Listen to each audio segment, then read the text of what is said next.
श्री उमापति महादेव की जय। श्री लक्ष्मी नारायण भगवान की जय।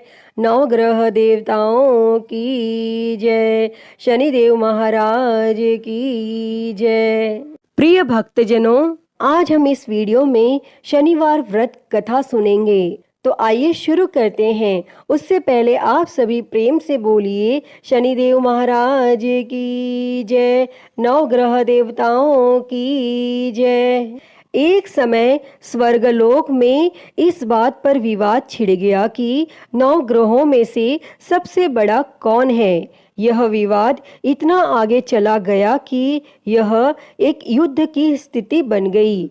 इस बात के निष्कर्ष पर पहुंचने के लिए सभी देवता देवराज इंद्र के पास पहुंच गए और उन्होंने कहा, हे देवराज, अब आप ही निर्णय करें कि हम सब में सबसे बड़ा कौन है। देवताओं द्वारा पूछे गए इस सवाल से देवराज इंद्र उलझन में पड़ गए। तब इंद्रदेव ने कहा कि मैं इस प्रश्न का उत्तर नहीं दे सकता हूँ, मैं असमर्थ हूँ। इस सवाल का जवाब पाने के लिए वह सभी पृथ्वी लोक में उज्जैनी नगरी के राजा विक्रमादित्य के पास गए। तब राजा विक्रमादित्य के महल पहुंचकर सभी देवताओं ने प्रश्न किया। इस पर राजा विक्रमादित्य भी असमंजस में पड़ गए।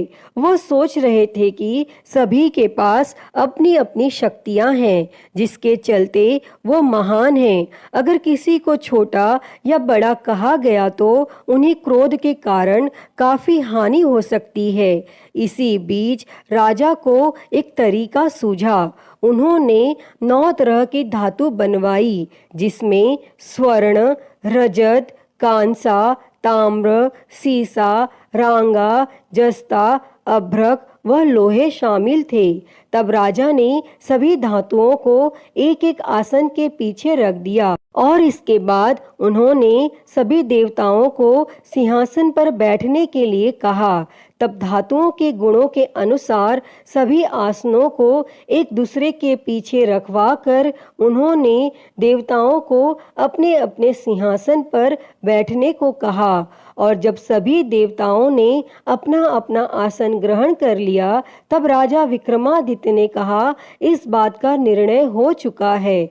जो सबसे पहले सिंहासन पर बैठा है वही बड़ा है। यह देखकर शनि देवता बहुत नाराज हुए। उन्होंने कहा, राजा विक्रमादित्य, यह मेरा अपमान है।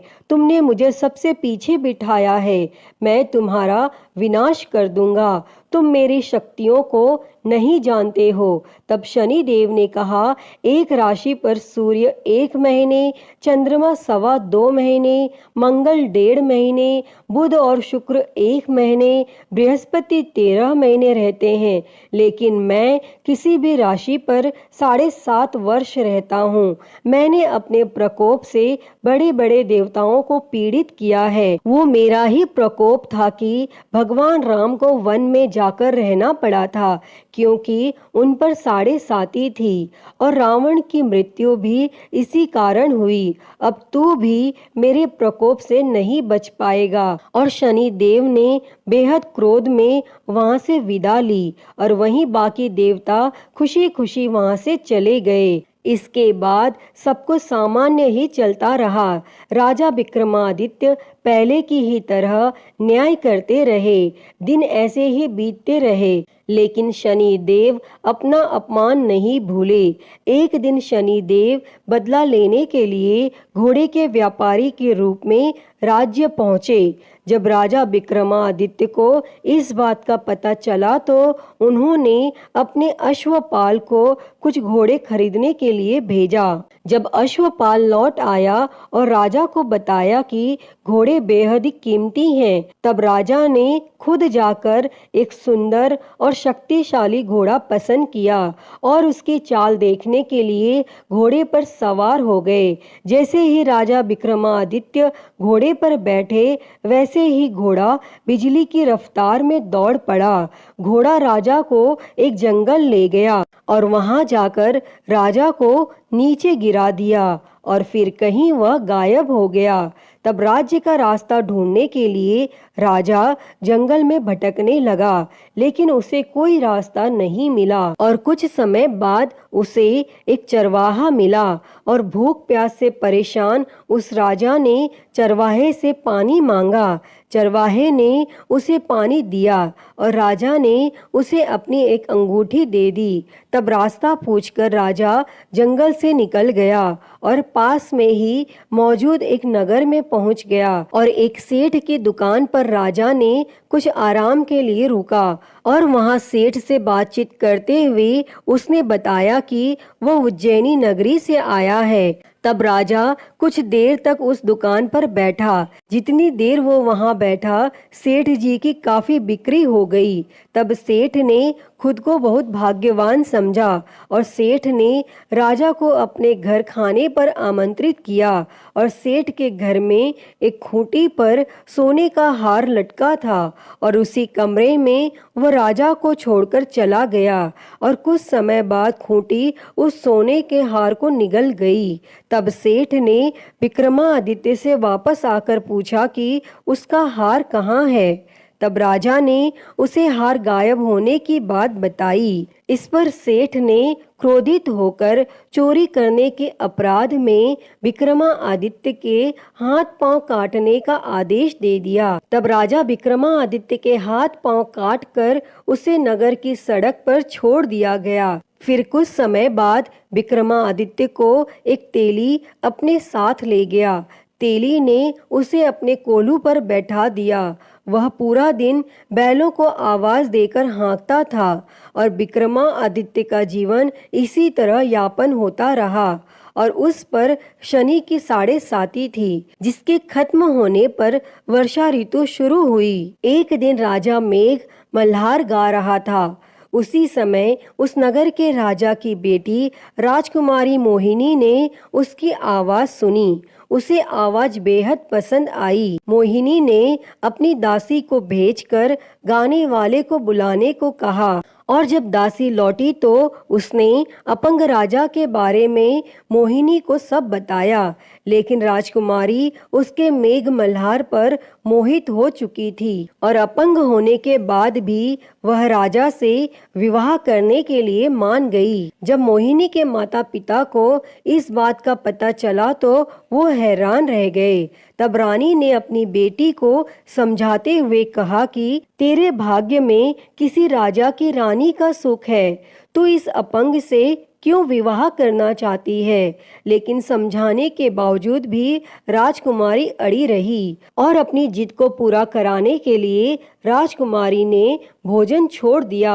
तब अपनी बेटी की खुशी के लिए राजा रानी अपंग विक्रमादित्य से मोहिनी का विवाह कराने के लिए तैयार हो गए और दोनों का विवाह हुआ और वह तेली के घर रहने लगे। और उसी दिन विक्रमादित्य के सपने में शनि देव आए। उन्होंने कहा कि देखा तूने मेरा प्रकोप। तब राजा ने शनि देव से उसे क्षमा करने को कहा और उन्होंने कहा कि जितना दुख आपने मुझे दिया है उतना किसी और को मत देना। तब इस पर शनि देव ने कहा, राजा मैं तुम्हारी प्रार्थना स्वीकार करता हूँ। जो कोई व्यक्ति मुझे पूजेगा, व्रत करेगा और मेरी कथा सुनेगा, उस पर मेरी कृपा दृष्टि हमेशा बनी रहेगी।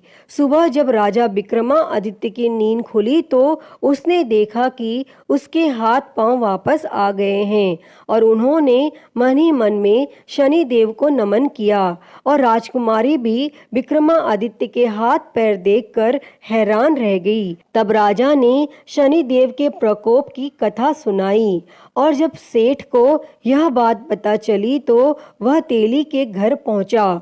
उसने राजा विक्रमादित्य से उनके पैरों में गिरकर माफी मांगी। तब राजा ने सेठ को माफ कर दिया और सेठ ने राजा से उसके घर जाकर भोजन करने के लिए कहा। और भोजन करते हुए अचानक से ही खूंटी ने हार उगल दिया और सेठ जी ने अपनी बेटी का विवाह भी राजा के साथ कर दिया और सेठ ने उसे स्वर्ण आभूषण धन आदि देकर राजा के साथ विदा कर दिया। तब राजा विक्रमादित्य अपनी दोनों पत्नियों यानी राजकुमारी मोहिनी और सेठ की बेटी के साथ अपने राज्य उज्जैनी पहुँचे। सभी ने उनका स्वागत किया। इसके बाद राजा विक्रमादित्य ने पूरे राज्य में घोषणा करते हुए कहा कि आज से शनि देव सब देवों में सर्वश्रेष्ठ माने जाएंगे और साथ ही शनि देव का व्रत करें और व्रत कथा जरूर सुनें। यह देखकर शनि देव बहुत खुश हुए। व्रत करने और व्रत कथा सुनने से शनि देव की कृपा रहने लगी और लोग आनंद पूर्वक रहने लगे। अतः हे शनि देव जी, जैसी कृपा आपने राजा विक्रमादित्य पर की, वैसी ही कृपा इस कथा को कहते, सुनते और हुंकारा भरते पर करना। तो बोलिए शनि महाराज की जय, नवग्रह देवताओं की जय। प्रिय भक्तों, तो मैं उम्मीद करती हूँ कि आपको यह कथा पसंद आई होगी और अगर वीडियो अच्छी लगी हो तो इसे लाइक करें, ज़्यादा से ज़्यादा शेयर करें और कमेंट में शनिदेव की जय लिखना ना भूलें और महाकाल भक्ति ज्ञान चैनल को सब्सक्राइब कर नोटिफिकेशन बेल को ज़रूर ऑन कर लें। हर हर महादेव। धन्यवाद।